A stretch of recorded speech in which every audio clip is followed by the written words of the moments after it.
Start करते हैं। Chapter है रासायनिक अपक्रिया एवं समीकरण, केमिस्ट्री का पहला चैप्टर है, इसको रिवाइज करते हैं आज, ठीक है।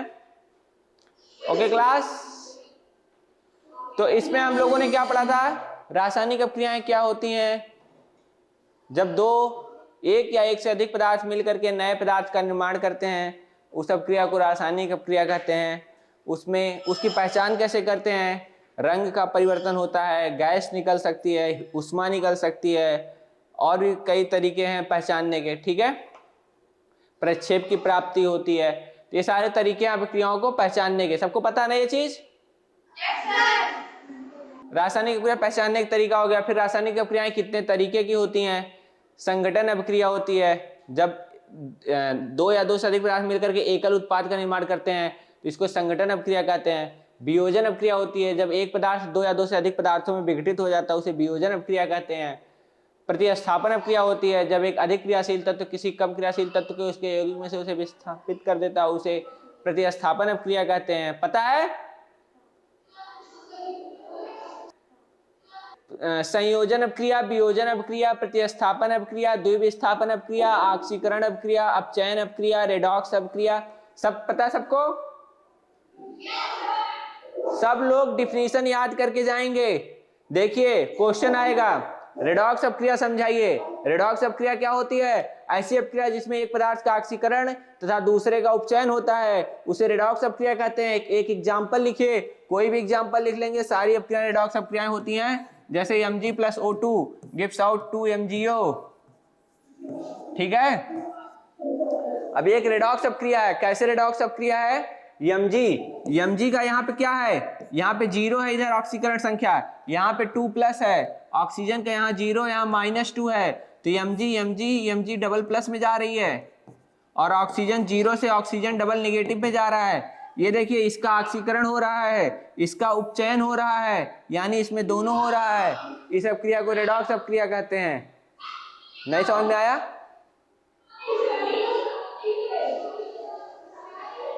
रेडॉक्स अपक्रिया क्या होती थी? ऐसी अपक्रिया जिसमें ऑक्सीकरण होता हो और उपचयन भी होता है, उसे क्या कहते हैं? रेडॉक्स अपक्रिया कहते हैं। कौन सी अपक्रिया कहते हैं?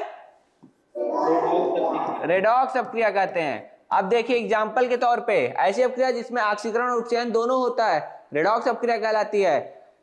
Mg + O2 gives out MgO, इसमें Mg देखिए यहाँ पे 0 है ऑक्सीकरण संख्या इसका, यहाँ पे ऑक्सीजन का 0 है क्योंकि ऑक्सीजन एक कंपाउंड है O2 के रूप में, तो 0 है। यहाँ पे Mg 2+ पे है, O2- पे है, तभी तो MgO बना है। देखिएगा ऐसे Mg ++ O-, यानी ये -2 और ये +2, ये ऐसे बना Mg2O2 यानी MgO, इस तरह से, ठीक है। तो यानी Mg पे यहाँ पे +2 है और ऑक्सीजन पे -2 है, तो यानी Mg ने क्या किया, 0 से Mg ++ पे गया, O क्या हुआ, O 0 से O- पे गया, तो Mg2+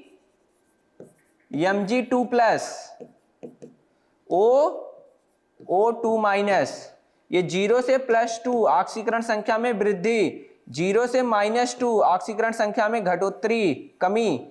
ऑक्सीकरण संख्या में वृद्धि मतलब ऑक्सीकरण, ऑक्सीकरण संख्या में वृद्धि मतलब ऑक्सीकरण, ऑक्सीकरण संख्या में कमी मतलब उपचयन, ठीक है। अगर ऑक्सीकरण संख्या बढ़ती है तो ऑक्सीकरण, ऑक्सीकरण संख्या घटती है तो अपचयन। अब उसमें क्या हुआ कि भैया अगर एक का ऑक्सीकरण संख्या बढ़ रही है दूसरे की घट रही है, यानी इसमें ऑक्सीकरण भी हो रहा है, उपचयन भी हो रहा है, यानी इस अपक्रिया को रेडॉक्स अपक्रिया कह सकते हैं कि नहीं कह सकते हैं? कह सकते हैं, ठीक है। अब ध्यान दीजिएगा, तो मैंने आप लोग को बताया कि इसमें क्या क्या हो गया, रेडॉक्स अपक्रिया क्या होती है, तो इसकी परिभाषा बता दिया। इसी तरह से संयोजन अपक्रिया क्या होती है, जहां दो या दो से अधिक पदार्थ मिलकर के एकल उत्पाद का निर्माण करते हैं, संयोजन अपक्रिया। जब एक पदार्थ दो या दो से अधिक पदार्थों में विघटित हो जाता है, वियोजन अपक्रिया। जब एक अधिक क्रियाशील तत्व किसी कम क्रियाशील तत्व के यौगिक में से उस तत्व को विस्थापित कर देता है, उसे विस्थापन या प्रतिस्थापन अपक्रिया कहते हैं। जब यही चीज 2 बार होती है, मतलब दोनों में क्या होता है, एक आयनों के आदान प्रदान से क्या होता है, जो अपक्रियाएं होती हैं उन्हें द्विविस्थापन अपक्रिया कहते हैं। ठीक है, उसमें क्या होता है, अधिक क्रियाशील तत्व कम क्रियाशील तत्व वाले यौगिक के जो आयन है उससे जाकर के जुड़ जाता है, और कम क्रियाशील तत्व वाला जो है वो अधिक क्रियाशील तत्व के साथ जो आयन जुड़ा हुआ था उससे जुड़ जाता है, उसे द्विविस्थापन अपक्रिया कहते हैं। तो ये सारी परिभाषाएं आप लोग को याद रहेंगी, नोट्स में से याद करके जाइएगा। परिभाषाएं लिखने को आएंगी, शॉर्ट टिप्पणी लिखने को आएगी, शॉर्ट नोट लिखने को आएगा, संक्षिप्त टिप्पणी जिसे कहते हैं, एक एक उदाहरण के साथ आएगा। ये सब आप लोग करके जाएंगे।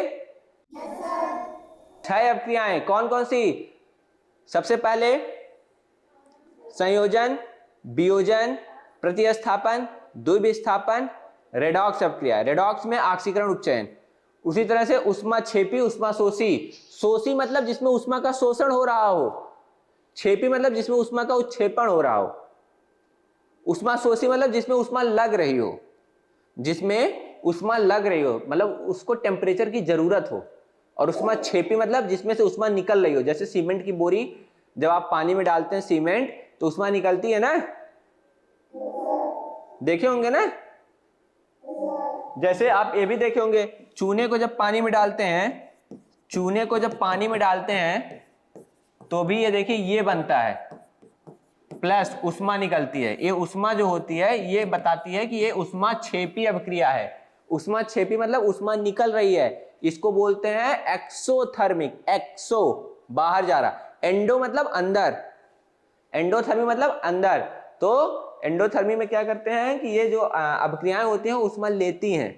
तो अब इसमें क्या होगा, आपको याद होगा, उष्माक्षेपी जिसमें उष्मा की उत्सर्जन होता है, उष्माशोषी जिसमें उष्मा की आवश्यकता होती है। ठीक है, ऐसी अपक्रियाएं। तो ये सारी परिभाषाएं आप लोग को याद हो जाएंगी। याद करके कॉपी में से पढ़ करके याद रखिएगा जितनी अपक्रियाएं हैं। देखिए पेपर 3 तरीके के बनते हैं। एक होता है बहुत बेसिक लेवल के क्वेश्चन जो सब लोग कर लेने चाहिए, जिनको सबको कर लेना चाहिए। ठीक है, तो ऐसे चीजों में यही आती है परिभाषाएं कि कुछ अभिक्रियाएं होंगी, उनकी परिभाषा और एक एक उदाहरण, हर अभिक्रिया का एक एक उदाहरण। ठीक है, जितनी भी अभिक्रियाएं हैं उसका एक एक उदाहरण और उनकी परिभाषा। ये बहुत बेसिक लेवल है। उसके बाद दूसरे लेवल पे आता है जिसमें आपसे पूछेगा कि कुछ अभिक्रियाओं का वो दिया रहेगा, शब्दों में वर्णन दिया रहेगा, अभी कराते हैं। और उसके बाद उसको आपको क्या करना होगा, सूत्र के साथ लिखना होगा। वो दूसरे लेवल का है कि जब आप थोड़ा और पढ़ लेते हैं तब इस पे आते हैं। और तीसरा आता है कि जब आपको केवल अपक्रियाएं मतलब वो दिया रहेगा कि क्या होता है जब ये रिएक्ट करते हैं, तब आपको अपक्रिया भी लिखनी होगी, संतुलित भी करना होगा और फिर उसको समझाना भी होगा। तो 3 लेवल के क्वेश्चन होते हैं केमिस्ट्री के पहले चैप्टर में। ठीक है, तो इसमें तो पहला लेवल तो आप लोग कम से कम क्लियर कर लीजिए कि जितनी अभिक्रियाएं हैं उनकी परिभाषा, सारे अभिक्रियाओं की। दूसरी चीज, 2 और टर्म आते हैं इसमें, क्या क्या होते हैं, संक्षारण और विकृत गंधिता। संक्षारण क्या होता है, सबको पता है, लोहे में जो जंग लगती है, ठीक है, वायु की उपस्थिति में, वायु और जल की उपस्थिति में। और विकृत गंधिता क्या होती है कि अपशिष्ट पदार्थों से आने वाली गंध को अपशिष्ट गंधता कहते हैं, विकृत गंधिता कहते हैं। ठीक है, यस सर।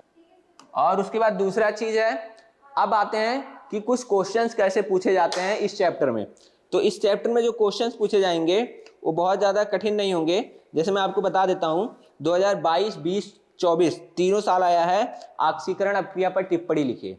तो मैंने बता दिया ना ऑक्सीकरण अपक्रिया क्या होती है, ऑक्सीडेशन। तो ऑक्सीडेशन जिसमें क्या होता है, ऑक्सीकरण होता है, एक पदार्थ का ऑक्सीकरण होता है। ऑक्सीकरण मतलब क्या होता है, जिसमें इलेक्ट्रॉनों का लॉस होता है, इलेक्ट्रॉनों का लॉस होता है, ऑक्सीजन का एडिशन होता है, हाइड्रोजन का रिमूवल होता है, ऑक्सीकरण संख्या में वृद्धि होती है। ये सब क्या होती है, ऑक्सीकरण अपक्रिया की पहचान है। सारे चीजें नोट्स में लिखवाई गई हैं। 2022 में आया था उपचयन अपक्रिया पर टिप्पणी लिखिए। ठीक है, द्विविस्थापन अपक्रिया 2024 में आया था, समझाइए उदाहरण के साथ। अभी देखिए सारे क्वेश्चन उसी तरह से ना, 2025 और 2022 में आया था वियोजन अपक्रिया एक उदाहरण के साथ। ठीक है, रासायनिक अपक्रिया किसे कहते हैं, उदाहरण देके स्पष्ट करिए। अब देखिए ये सारे हैं जो बहुत आसान क्वेश्चन है। अब एक क्वेश्चन आया था, एक जस्ते की छड़ को कॉपर सल्फेट विलयन में डालने पर उसका नीला रंग धीरे धीरे गायब हो जाता है। देखिए ध्यान से, जस्ते की छड़ है और कॉपर सल्फेट का विलयन है। जस्ता मतलब जिंक, दिख रहा आप? जिंक ज्यादा मतलब कि क्रियाशील होता है कॉपर के अकॉर्डिंग। हाँ, अब ध्यान दीजिएगा, पेपर में आया था 2024 में, ऐसे आया था कि भैया एक जस्ते की छड़ है, इसको कॉपर सल्फेट के विलयन में डालें, कॉपर सल्फेट का जो नीला रंग था वो गायब हो गया। क्यों हो गया? कॉपर सल्फेट में नीला रंग क्यों आता है? क्योंकि कॉपर की वजह से आता है, कॉपर सल्फेट का सोल्यूशन नीला होता है। भाई अब मैंने उसमें जिंक डाल दिया, कॉपर उठ करके जिंक की छड़ पे जाके लग गया, विलयन में क्या रह गया? ZnSO4 रह गया। ZnSO4 का नीला रंग होता ही नहीं है, तो इसलिए क्या हो गया? ये बन गया, देखिए ZnSO4 + Cu। है। अब इसमें कॉपर हट गया, कॉपर हट गया यानी जाहिर सी बात है कि उसका रंग नीला नहीं रहेगा, तो इसलिए होता है। तो अब आपको इसको समझाना होगा, तो क्या होगा? चूंकि इसको लिखेंगे कैसे? चूंकि जस्ता यानी जिंक, ब्रैकेट में Zn लिखेंगे, कॉपर से अधिक क्रियाशील होता है, इसलिए कॉपर सल्फेट के विलयन में से कॉपर को प्रतिस्थापित कर देता है, और जो कि जाकर के जस्ते की छड़ पर विस्थापित हो जाता है और विलयन में ZnSO4 हो जाता है, और इसलिए विलयन का कलर नीला गायब हो जाता है। ठीक है? Yes sir.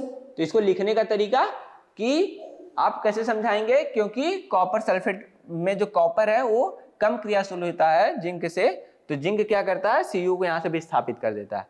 तो इसको आप जब आप ऐसे क्वेश्चंस घर पे बैठ के देखेंगे और लिखने की कोशिश करेंगे, तब जाकर के पेपर में खटखट लिख पाएंगे, वरना जब वहां पहली बार लिखना होगा तो आप सोचेंगे क्या लिखें। जैसे आप लोग कुछ कहानी लिखे थे, अब हमें तो याद नहीं है, नहीं तो अभी हम बताते हैं कि क्या क्या कहानियां लिखी गई थी पेपर में। कि किसी का पैर टूट रहा है तो प्लास्टर ऑफ पेरिस लगा दे रहे हैं। अरे जब प्रैक्टिस करके आओगे कि ये चीजें कैसे लिखी जाती हैं पेपर में, तब नॉलेज देखिए सब लोग ले सकते हैं, नॉलेज का प्रस्तुतिकरण इंपॉर्टेंट होता है। मैं कहता हूं कि कोई बहुत नॉलेजेबल पर्सन है, बहुत ज्यादा विद्वान है, लेकिन अगर उसको बोलने लिखने समझने नहीं आता, किसी को समझाने नहीं आता, तो इसका मतलब ये है कि उसका नॉलेज का कोई काम नहीं है। आपके पास बहुत नॉलेज होगा, लेकिन अगर आप पेपर में लिख नहीं पाएंगे तो क्या मतलब उस नॉलेज का? कोई मतलब है? Yes sir. तो यानी प्रस्तुतिकरण, तो प्रस्तुतिकरण मतलब लिखने का तरीका। अब पेपर है रिटन, तो वहां पे रिटन में ही लिखना ही पड़ेगा ना। अगर ओरल एग्जाम होता तो आपको प्रस्तुतिकरण में समझाना होता वहां पे। ठीक है? तो प्रस्तुतिकरण मतलब कि आपको जिस माध्यम में परीक्षा है उस माध्यम में आप परीक्षक को समझा ले जाइए अपनी चीजों को। ठीक है? एग्जामिनर को आप संतुष्ट कर ले जाइए। तो आपको लिखने की प्रैक्टिस होनी चाहिए और आप लोग को ये करना पड़ेगा। ठीक है? तो ये मैंने सारे अतिलुगोत्तरीय प्रश्न बता दिए। फिर आया था रेडॉक्स अपक्रिया को उदाहरण द्वारा समझाइए, 2022 में आया था। सब बता दिया गया ना? Yes sir. अब देखिए एक क्वेश्चन आया था, निम्नलिखित अपक्रियाओं के लिए संतुलित समीकरण लिखिए। Calcium hydroxide plus carbon dioxide gives out calcium carbonate plus जल। देखिए calcium hydroxide plus carbon dioxide gives out calcium carbonate plus जल।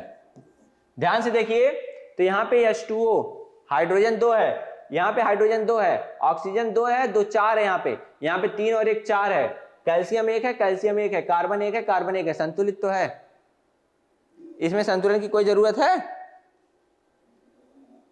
देखिए संतुलित है ना ये? Yes sir. लेकिन आप इसका सूत्र भी लिखने को आया था, क्योंकि इसमें लिखा था केवल कि कैल्शियम हाइड्रोक्साइड, तो आपको पता होना चाहिए कि कैल्शियम हाइड्रोक्साइड का सूत्र क्या होता है। कैल्शियम हाइड्रोक्साइड का सूत्र ये होता है, CH का होल स्क्वायर। हाँ, COH twice, CO2 carbon dioxide, calcium carbonate और जल। तो अगर ये आपको पता होगा तब ना आप लिख करके देख पाएंगे कि संतुलित है कि नहीं है, और नहीं है तो करेंगे संतुलित। लेकिन अब पता लगा कुछ महानुभाव थे, उन्होंने क्या किया, CaOH ट्वाइस ऐसे था, अब इसको इन लोगों ने क्या किया, CaOH2 लिख दिया। अब जब गिनने बैठेंगे तो जाहिर सी बात है O एक ही मिलेगा इधर और 2 इधर, 3 मिलेगा, तो 3 यहाँ कहेंगे तो अनबैलेंस है, तब तो नहीं हो पाएगा ना। OH ट्वाइस का मतलब O भी 2 है, H भी 2 है, लेकिन कुछ लोगों ने क्या किया था, हाइड्रोजन को केवल 2 रखा। Yes sir. तो पढ़ेंगे, समझेंगे, बार बार रिवाइज करेंगे, तब ये चीजें निकल के आएंगी बाहर। ऐसे एक दिन में नहीं हो जाएगा सारा चीज। ठीक है? यस तो आपको बार बार ये चीज रिवाइज करनी पड़ेगी। कुछ चीजें तो ऐसी होनी चाहिए कि जो आपके जबान पे रखी हो, इसके लिए मतलब आपको सोचना ना पड़े 1 मिनट। दूसरा एग्जांपल देखिए, barium chloride plus potassium sulphate. Barium chloride देखिए ये है, ठीक है, plus potassium K2SO4, potassium sulphate. K पे +1 होता है, SO4 पे डबल नेगेटिव होता है, इसलिए K2SO4 हुआ, ठीक है। Gives out BaSO4 plus KCl। अब ध्यान से देखिए, Ba इधर एक है, इधर एक है, SO4 तो BaSO4 तो संतुलित है, Cl 2 है, K 2 है, यहाँ KCl 1 1 है, तो यहाँ 2 लगा दें। को लगा देंगे। हाँ, Yes, sir.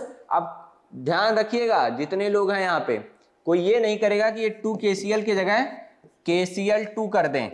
कई महानुभाव हैं जो कर देते हैं ऐसा, ये गलत है, ये सही है, ठीक है। Yes, sir.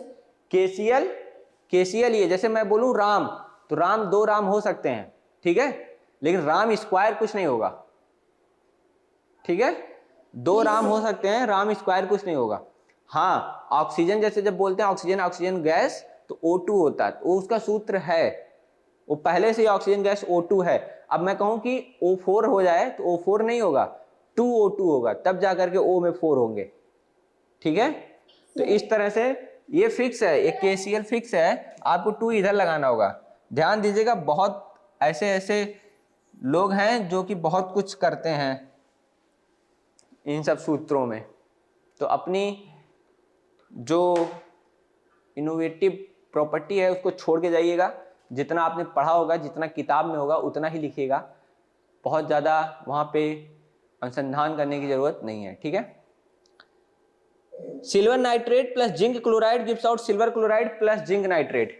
Silver nitrate AgNO3 plus zinc chloride ZnCl2 gives out ZnNO3 twice plus AgCl।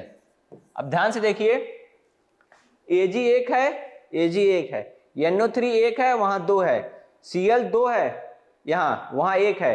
अगर हम यहाँ 2AgCl लिख दें तो 2Ag 2Cl, तो 2Cl तो बैलेंस हो गया। यहाँ पे 2AgNO3 लिख दें तो 2Ag 2NO3 Zn 1 है, Zn 1 है, बैलेंस हो गया। Yes, sir. किसी को कोई डाउट? No, sir. ठीक है, मैंने जब ये पढ़ाया था तब आप लोग को कुछ और तरीके से बताए थे कि आप एक तरफ सारा वो लिख लीजिएगा कंपाउंड, ये सारे एलिमेंट लिख लीजिएगा और सबको अलग अलग करके चेक कर लीजिएगा कौन किधर कितना है, अभिकारक साइड में और उत्पाद साइड में, और तब बैलेंस करिएगा। अंत में जब बैलेंस हो जाएगा तो भी गिन लीजिएगा किस बराबर हो गए हैं कि नहीं सारे, ठीक है। Yes. तब जाकर के आपको नंबर मिलेगा। मतलब गिनने की जरूरत वहां पे अपने लिए है कि भाई मैंने सही किया है या नहीं, ठीक है। एग्जामिनर को बस इससे मतलब रहेगा,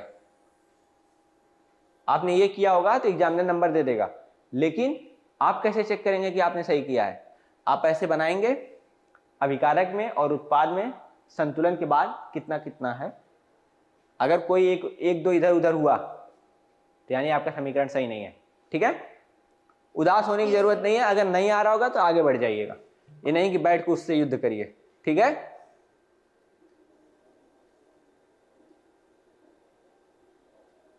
समझ में आया? Yes, sir. तो याद रखिए, सबसे पहली चीज, परिभाषाएं कोई भी नहीं छोड़ के आइएगा। जिन्होंने अभी दिल्ली से लेकर के दौलताबाद तक की कहानियां लिखी थी अपने पेपर में, कोई भी परिभाषा पूछी जा रही थी तो कुछ भी लिख रहे थे, उन लोगों को सख्त हिदायत है कि कम से कम परिभाषाएं याद कर लीजिए, क्योंकि कई लोग ने 0 भी अर्जित किया है, माइलस्टोन उनके लिए। तो कम से कम वो 0 ना आए आपका केमिस्ट्री में, तो परिभाषाएं याद कर लीजिए उदाहरण के साथ। कभी कभी ऐसा, अभी और आगे क्वेश्चंस बता रहे हैं तो आप समझ जाएंगे धीरे धीरे कि कैसे क्वेश्चंस आते हैं। तो जैसे ये सारे क्वेश्चंस आए हुए क्वेश्चंस हैं, ये सब आए थे 2024 में, ठीक है। उसी तरह से 2025 में आया था क्वेश्चन, लेड नाइट्रेट को गर्म किया जाता है तो क्या होता है। अब लेड नाइट्रेट है तो पहले तो अगर किसी महानुभाव को पता होगा कि लेड नाइट्रेट का फार्मूला क्या है, तब ना इस क्वेश्चन को करेगा। पता है? सबको पता है? Yes, sir. शांत रहो सब लोग। GGIC मलिहाबाद वाले बताएंगे लेड नाइट्रेट का फार्मूला क्या होता है। ब्रैकेट में NO3 PbNO3। ओके, ठीक है। तो अब बोला गया कि जब लेड नाइट्रेट को गर्म किया जाता है तब क्या होता है, ये क्वेश्चन है। अब PbNO3 आपको पता होगा तब आप इसको लिख पाएंगे।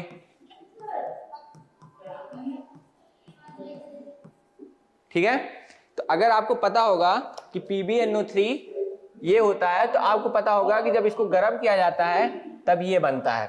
ठीक है, तो लेड नाइट्रेट को गर्म करते हैं तो क्या बनता है, लेड नाइट्रेट को गर्म करते हैं तो ये होता है।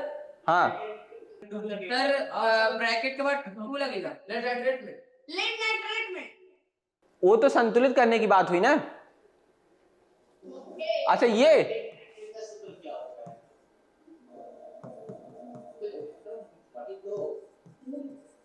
हाँ ठीक है, Pb पे 2 प्लस होता है और NO3 पे सिंगल निगेटिव, तो +2 और यहां पे 1, तो ये हो गया PbNO3 ट्वाइस। ठीक है,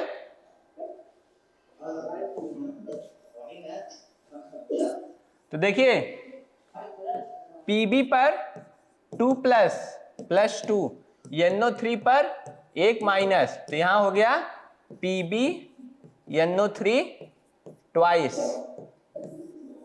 अब यहां पे देखिए, अगर ये आपको पता होगा तब आप ये कर पाएंगे। ठीक है, तो अब पूछा था लेड नाइट्रेट को गर्म करते हैं तो क्या होता है, तो आप ऐसे लिख पाएंगे तब जब आपको पता होगा कि लेड नाइट्रेट का फॉर्मूला क्या होता है। दूसरा क्वेश्चन, एथेनोइक अम्ल की सोडियम कार्बोनेट से अपक्रिया होती है। अब एथेनोइक अम्ल क्या होता है, CH3COOH, सिरका प्लस सोडियम कार्बोनेट Na2CO3, तो CH3COONA बनता है, CH3COONA बनता है, CO2 बनता है, जल बनता है।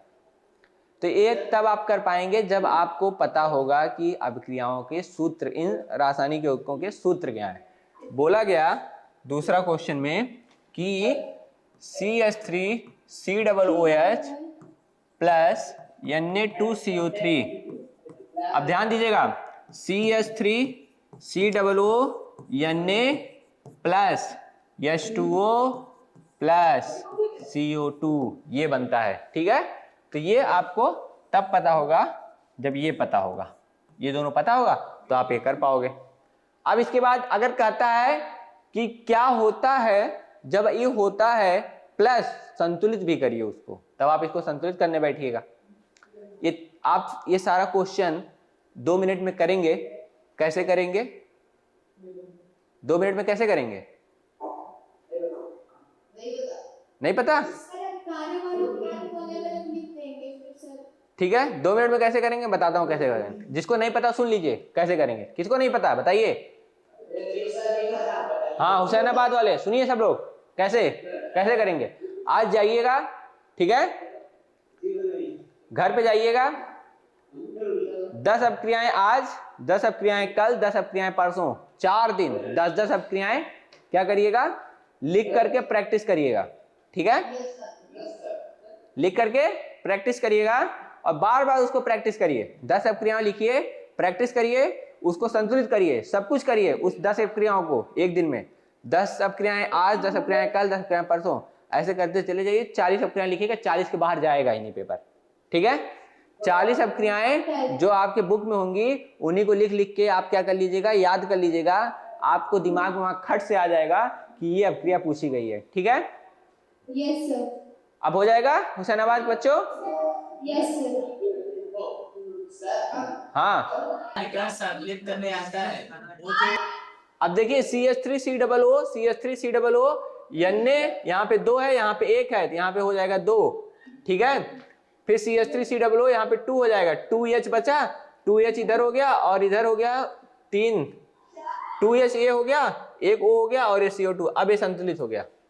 सर संतुलित करने आता है जब सिरका सर सोडियम कार्बोनेट से क्रिया करेगा तो सर कैसे पता चलेगा कि CH3COONA बनेगा फिर जल बनेगा कार्बन, ये नहीं पता है। अच्छा बताता हूँ, ये बताया भी था जब हो रहा था, इसको बताया गया था। देखिए ऐसे CH3COO minus H plus Na plus CO3 double negative. ठीक है, तो CH3COO माइनस हुआ, Na प्लस हुआ, इधर आया, H प्लस इसके साथ गया, CH3COO Na, ठीक है, plus H2CO3।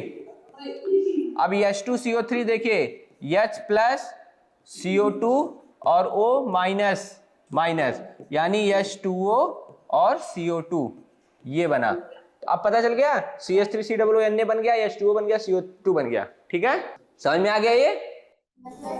Yes sir. Husainabad. चलिए, अब आया था निम्नलिखित पर टिप्पणी लिखिए, 2022 में आया था। संचारण अपक्रिया क्या होती है, संचारण क्या होता है और वियोजन अपक्रिया क्या होती है। तो जाहिर सी बात आप लोग लिख ले जाएंगे। संयोजन अपक्रिया का उदाहरण लिखिए। संयोजन अपक्रिया का उदाहरण कोई भी लिख सकता है, Mg plus O2 MgO, H2 plus O2 H2O, कुछ भी हो सकता है, ठीक है, CO प्लस CO2 CaCO3, ये सारे संयोजन अपक्रिया का उदाहरण है। लाल तप्त लोहे पर जल वाष्प को प्रवाहित करते हैं तो क्या होता है। लाल तप्त लोहे पर जब जल वाष्प को प्रवाहित करते हैं तो क्या होता है, ये आपको धातुओं की अभिक्रिया में भी पढ़ाया गया है और इसमें भी पढ़ाया गया है कि क्या होता है जब धातुएं जल से अपक्रिया करती हैं। Fe plus H2O gives out Fe3O4 plus H2, पढ़ाया गया ना।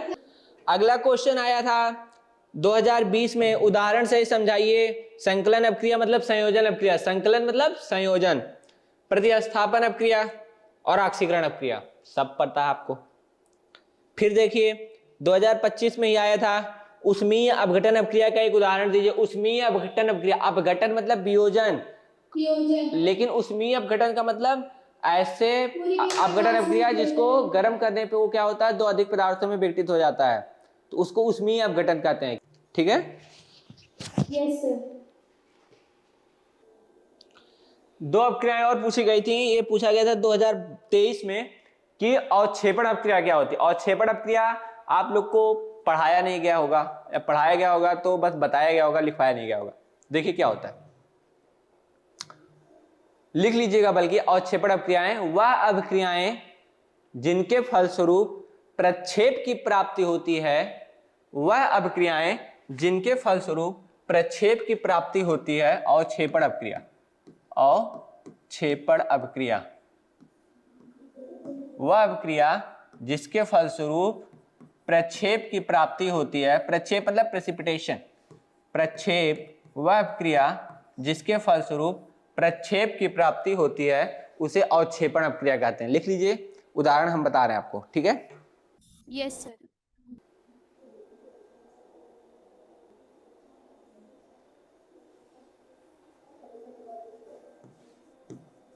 देखिएगा, वह अपक्रिया जिसके फलस्वरूप प्रक्षेप की प्राप्ति होती है उसे अवक्षेपण अपक्रिया कहते हैं। अवक्षेपण मतलब जिसके फलस्वरूप प्रक्षेप की प्राप्ति हो रही है, ठीक है, तो उसे अवक्षेपण अपक्रिया कहते हैं। उदाहरण है AgNO3 plus KCl gives out AgCl plus KNO3। इसमें AgCl जो है वो सफेद प्रक्षेप के रूप में प्राप्त होता है, सफेद प्रक्षेप, व्हाइट प्रेसिपिटेशन, ठीक है।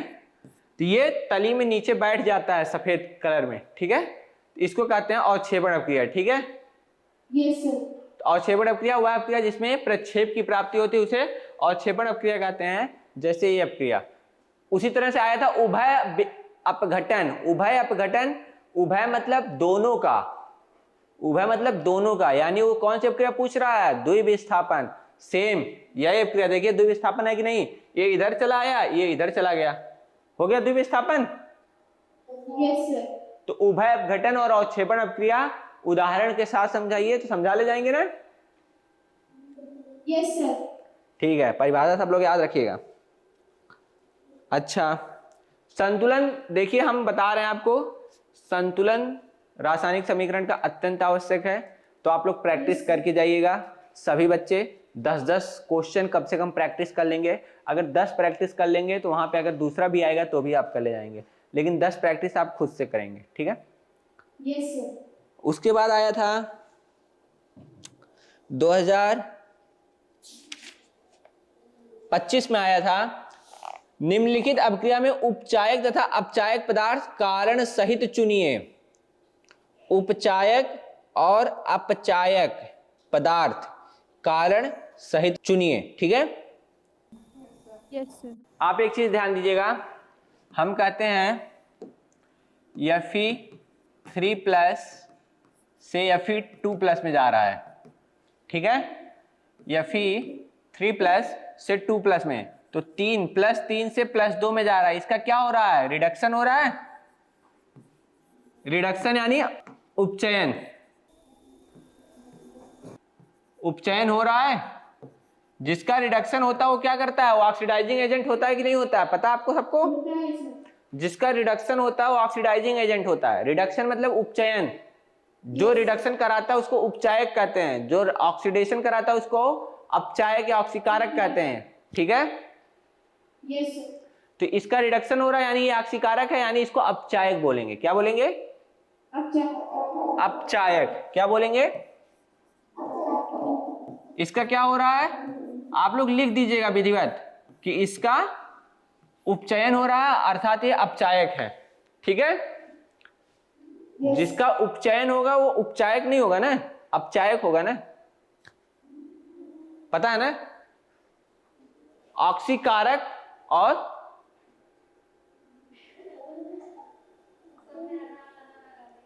देखिए अपचयन और उपचयन, ऑक्सीकरण, ठीक है। इसको आप लोग भी ध्यान से रखिएगा हमेशा, मतलब इसको प्रैक्टिस करके जाइएगा। देखिए कंफ्यूजन की बात है, ये हो सकता है, ठीक है। तो यहाँ पे कंफ्यूज हो जाएंगे। और ये अपचयन को, इसको रिडक्शन, ठीक है। ये अपचयन क्या हो गया? रिडक्शन, और उपचयन मतलब ऑक्सीकरण। तो जिसका ऑक्सीकरण क्या होगा वो क्या कहलाएगा? उपचयन। अगर किसी पदार्थ का ऑक्सीकरण हो रहा है तो वो ऑक्सीकारक नहीं होगा ना, अपचायक होगा। तो जिसका ऑक्सीकरण होगा वो अपचायक होगा, और जिसका अपचयन होगा वो उपचायक होगा, ठीक है। तो यही पहचानना है सब क्रिया में, ठीक है। Yes sir. देखिए एक क्वेश्चन है, कराते हैं, एग्जाम्पलर का है। H2 + O2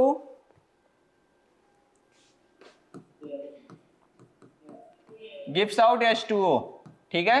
एक क्वेश्चन ये है, और एक क्वेश्चन है H2O + F2 gives out HF + HOF, ठीक है। इसमें कह रहा है अपचायक। अपचायक मतलब क्या होता है? ऑक्सीकरण। ऐसे पदार्थ जिनका ऑक्सीकरण होता है उनको क्या कहेंगे? अपचायक कहेंगे ना। ऐसे पदार्थ जिनका ऑक्सीकरण होता है वो क्या कहलाएंगे? अपचायक। अपचायक कहलाएंगे, ठीक है। जिनका ऑक्सीकरण होगा वो अपचायक, यानी जो अपचयन कराते होंगे, अपचायक, ये अपचायक होते हैं। जिनका ऑक्सीकरण होगा वो अपचायक होंगे, कराएंगे क्या? अपचयन। तो अब देखिए H2 + O2 gives out 2H2O, इसमें अपचायक की पहचान करनी है, ठीक है।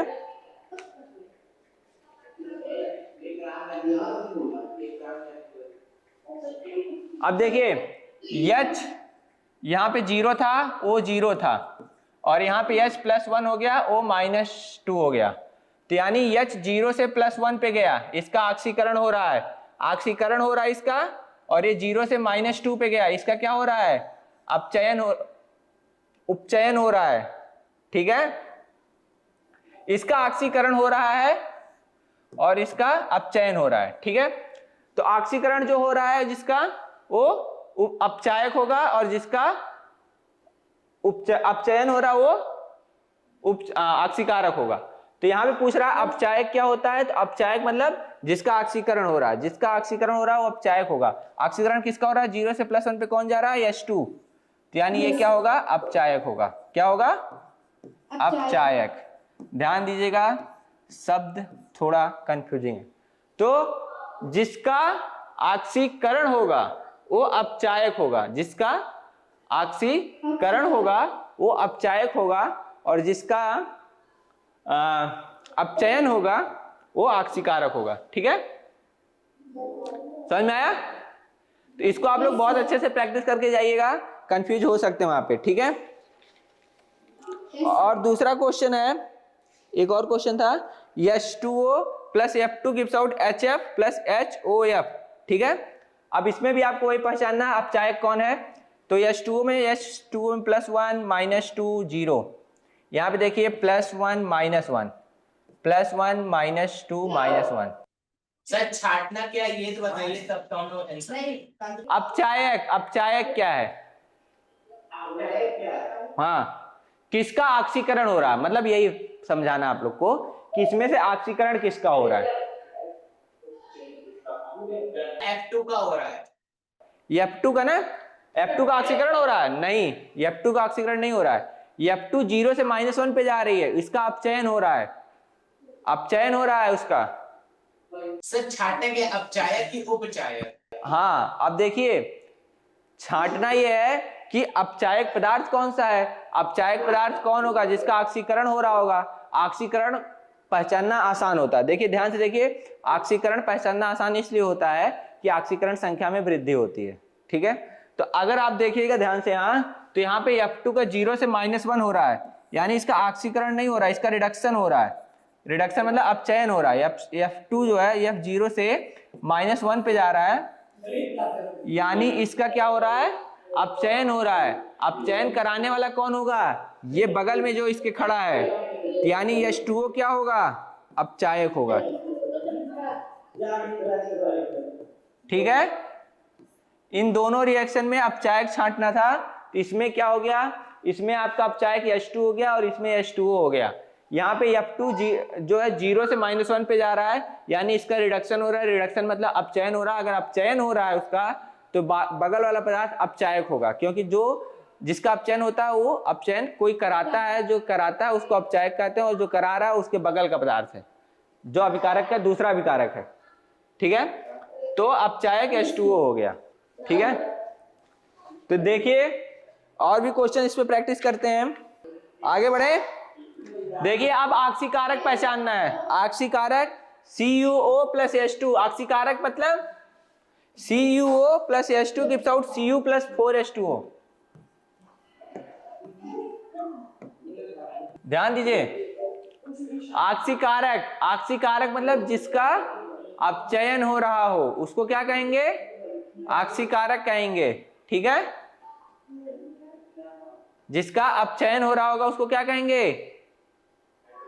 ऑक्सीकारक कहेंगे। जिसका रिडक्शन हो रहा होगा उसको ऑक्सीकारक कहते हैं। रिडक्शन देखिए दो तरीके हैं। चलिए ठीक है, आप देखिए बस, CuO plus H2 gives out Cu plus H2O। ऑक्सीकारक पहचानना है। क्या पहचानना है? ऑक्सीकारक। ऑक्सीकारक मतलब जिसका अपचयन हो रहा होगा। अपचयन मतलब रिडक्शन, जिसका रिडक्शन हो रहा होगा उसको ऑक्सीकारक कहते हैं। अब देखिए CuO जो है, CuO Cu प्लस 2 पे है, ऑक्सीजन -2 पर है, और H2 में H 0 पर है। यहाँ पे इधर देखेंगे तो Cu 0 पर है, H प्लस 1 पर है, O -2 पर है। यानी ऑक्सीजन के तो ऑक्सीकरण संख्या में कुछ भी नहीं हुआ चेंज, लेकिन Cu प्लस 2 से Cu 0 पे चला गया, Cu प्लस 2 से Cu 0 पे चला गया, और H 0 से H प्लस 1 पर चला गया। यानी प्लस 1 पे गया मतलब ऑक्सीडेशन हो रहा है, इसका ऑक्सीडेशन हो रहा है। ऑक्सीकरण इसको कहते हैं, ऑक्सीकरण हो रहा है इसका। अगर इसका ऑक्सीकरण हो रहा है तो ये दूसरा पदार्थ का क्या होगा? अपचयन हो रहा होगा ना। Yes sir. तो जिसका अपचयन हो रहा होगा उसको क्या कहते हैं? ऑक्सीकारक कहते हैं। तो अगर H का ऑक्सीकरण हो रहा है, H2 का ऑक्सीकरण हो रहा है, तो CuO का क्या हो रहा होगा? अपचयन हो रहा होगा, इसको कहेंगे ऑक्सीकारक। अगर इसका ऑक्सीकरण हो रहा है तो जो करा रहा है वो बगल वाला है, बगल वाला क्या कराएगा? ऑक्सीकरण कराएगा, तो इसको ऑक्सीकारक कहते हैं, ठीक है।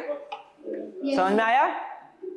Yes sir. तो आप क्या करेंगे? आयन के रूप में सबको लिख लीजिए अलग अलग। देखिए कहां पे प्लस से माइनस जा रहा है, कहां पे 0 से प्लस जा रहा है, कहां पे 0 से माइनस जा रहा है। जिसमें बढ़ोतरी हो रही है उसका ऑक्सीकरण हो रहा है। एक ही चीज याद रखिए, बहुत कंफ्यूजिंग तो है बट एक चीज याद रखिए, अगर प्लस में इंक्रीमेंट हो रहा है मतलब ऑक्सीकरण संख्या बढ़ रही है तो उसका ऑक्सीकरण हो रहा है। अब ऑक्सीकरण जिसका हो रहा है वो अपचायक होगा, उसके बगल वाला ऑक्सीकारक होगा, उसका अब चयन हो रहा होगा, उसी से सारा हो जाएगा। एक याद रखिए बस, एक तरीका, ऑक्सीकरण जिसका होता है उसमें क्या होता है, इलेक्ट्रॉन की त्याग होता है, ऑक्सीजन का एंट्री होता है, हाइड्रोजन का रिडक्शन होता है, मतलब रिमूवल होता है। ये सारी चीजें ऑक्सीकरण अपने पहचानने के तरीके। हाँ सर ये ऑक्सीडेशन नंबर कैसे फाइंड करते हैं? ऑक्सीडेशन नंबर फाइंड करने के लिए आप बस इतना याद रखिए कि किसी एक यौगिक में उस पे कौन सा चार्ज है, ठीक है।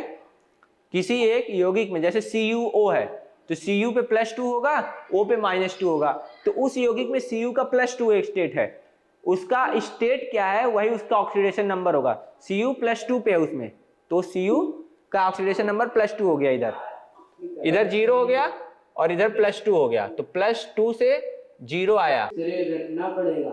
रटना नहीं पड़ेगा, ये 9th में आप लोग पढ़े थे, ठीक है। तो अब क्या होगा, अब जितना आप लोग पढ़े हैं, जितना आप लोग समझ सकते हैं उतना समझिए, प्लस हाँ अगर कहेंगे तो एक्स्ट्रा क्लास लेकर के इसको समझा दिया जाएगा। वैसे शायद जब हम लोग पढ़ा रहे थे इसको तो भी हम लोगों ने इसको बताया था, ठीक है, कि रासायनिक सूत्र कैसे बनता है। जैसे कि अभी हम बताएं आप लोग को, तो Na2SO4, अब Na पे +1 होता है और SO4 पे -2 होता है। SO4 पे -2, Na पे +1, तब जाकर के ये बनता है, यहाँ पे 2, यहाँ पे 1, Na2SO4 1, तो इसको बोलते हैं Na2SO4। अब SO4 पे -2 कहाँ से होता है, कोई पूछ लेगा। अब SO4 OOOO -2 -2 -2 -2 +6, -8 +6 -2 बचा, तो SO4 पे -2 आता है, ठीक है। तो यहां से आता है कि SO4 पे -2 कहां से आया, ये SO4 पे -2 आ गया, और Na पे +1 सबको पता है 281 होता है, तो एक निकल जाता है तो Na प्लस बनता है, ठीक है। समझ में आ गया? किसी कोई डाउट? तो रासायनिक अभिक्रियाएं क्या होती हैं, इनकी परिभाषा, इनके उदाहरण, उसके बाद कुछ रासायनिक अभिक्रियाओं की पहचान करने आनी चाहिए कि अभिक्रिया प्रतिस्थापन अभिक्रिया है, विघटन अभिक्रिया है, संयोजन अभिक्रिया है, कैसी अभिक्रिया है, ये भी पहचानना आना चाहिए। बहुत सारे ऐसे लड़के लड़कियां थे जिनको यही नहीं पता था कि विघटन अभिक्रिया क्या होती है, वियोजन अभिक्रिया क्या होती है, द्विविस्थापन अभिक्रिया क्या होती है। एक अभिक्रिया दे दी जाए, आप उसको पहचान ही नहीं पा रहे हैं, ठीक है, तो आना चाहिए पहचानने उसको। Yes sir. चलिए उसके अलावा देखिए क्लास, संतुलन करना, संतुलित करना, किसी भी रासायनिक अभिक्रिया को संतुलित करने की प्रैक्टिस करके जाइएगा, पक्का आएगा क्वेश्चन, 1 या 2 क्वेश्चन कंफर्म आएगा। हो सकता है दीर्घ उत्तरी में 5 क्वेश्चन दे दे, 5 अभिक्रिया दे दे, उसी को संतुलित करिए, ऐसा भी कर सकता है, उसको कहते हैं टफ पेपर आना, ठीक है। अगर 5 रासायनिक अभिक्रियाएं दे दिया और उसको संतुलित करने को बोल दिया, यानी आपका पेपर टफ है, ठीक है। बट अगर आप प्रैक्टिस करके जाएंगे तो टफ पेपर भी सॉल्व कर सकते हैं, ठीक है। 2025 में और 2023 में एक लॉन्ग आंसर टाइप क्वेश्चन आया था, वो क्वेश्चन मैं आपको बताता हूं। उसमें 5 अभिक्रियाएं दी हुई थी, शाब्दिक रूप में दी हुई थी, ठीक है। शाब्दिक रूप मतलब कि शब्द के रूप में उसके रासायनिक वो लिखे थे, नाम लिखे थे। अब आपको उसका रासायनिक सूत्र लिखना था पहले, फिर वो अभिक्रिया पूरी करनी थी, फिर उस अभिक्रिया को संतुलित करना था। ये आप तब कर पाएंगे जब इस पूरे चैप्टर को आप अच्छे से समझे होंगे। क्वेश्चन आया था, प्लास्टर ऑफ पेरिस से जिप्सम बनता है, कैसे? प्लास्टर ऑफ पेरिस में ½ H2 होता है, जिप्सम में 2 H2 होता है, सबको पता है बात? Yes sir. उसके अलावा क्या होता है? सर जिप्सम से बनता है, जब जिप्सम को गर्म किया जाता है। प्लास्टर ऑफ पेरिस का सूत्र क्या होता है बताइए? Sir CaSO4.1/2 H2O। इसको आपको लिखना होगा वहां पे एग्जाम में। जिंक कार्बोनेट से जिंक ऑक्साइड,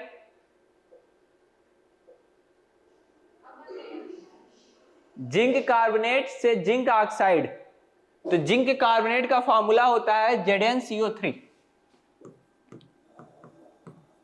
से जिंक ऑक्साइड प्लस CO2 बनता है।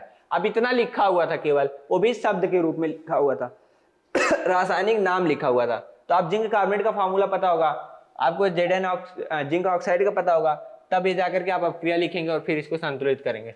वैसे ये संतुलित अपक्रिया है, ठीक है। तो कहने का मतलब ये है कि जब आपको रासायनिक अपक्रियाओं में रासायनिक जो भी यौगिक हैं उनका नाम, उनका सूत्र, कौन सा कैसे कंपाउंड है, किस पे कितने चार्ज है, सब पता होगा, तब जाकर के आपका ये चैप्टर पूरी तरह से आपको समझ में आया होगा, और तब जाकर के आप इस चैप्टर में से आने वाले कोई भी ऐसा क्वेश्चन नहीं होगा जिसको आप सॉल्व ना कर पाए, ठीक है। तो कुल मिला के रासायनिक अपक्रिया एवं रासायनिक समीकरण बहुत आसान चैप्टर है। Yes sir. ठीक है, तो देखिए रासायनिक अपक्रिया और रासायनिक समीकरण, इस चैप्टर में से जितनी भी चीजें आपको बताई गई सब आप लोग याद कर लीजिए, सब प्रैक्टिस कर लीजिए। जितने भी रासायनिक सूत्र हैं पीछे के पेपर्स में आए हुए हैं, पिछले 8-10 साल में देख लीजिए। कोई नहीं आता है किसी को, एक पूरा 2-3 दिन के अंदर आप लोग क्या करिए, पूरे क्लास वाले मिल करके, अगर सीरियस क्लास है तो, वरना ठीक है पास सब हो जाएंगे, सबको पता चल जाएगा कि आपका डेट ऑफ बर्थ इतना था। हाई स्कूल की मार्कशीट इसलिए कम आती है,